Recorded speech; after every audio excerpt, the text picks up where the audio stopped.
সবারই একটা সুন্দর ভালো লাগে। এখানে যে আসছি ফ্যামিলি সহ সবাই খুবই ভালো লাগতেছে। গান হচ্ছে চারিদিকে, চারিদিকে সবাই এত সুন্দর শাড়ি পরে আসছে, আমার দেখতে খুব ভালো লাগতেছে।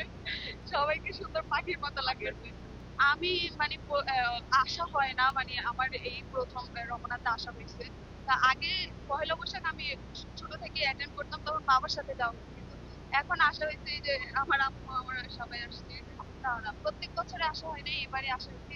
ভালো লাগতেছে খুবই। আর সবাই সুন্দর লাল শাড়িতে পরছে, শাড়ি পরছে, ছেলেরা ধুতি পরছে, আমার দেখতে খুব ভালো লাগছে।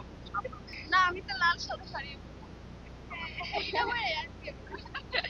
তো লাল সাদা শাড়ি পরছি আজকে। সন্ধ্যা পর্যন্ত আমরা দুজন বোন, আমরা সন্ধ্যা পর্যন্ত আজকে শাড়ি পরেই থাকবো। আমরা আহ, আজকে এভাবেই কাটাবো। পহেলা বৈশাখ যেভাবে উদযাপন করা উচিত সেভাবে করবো। উচিত বলতে আসলে এটা মজা লাগে আর কি।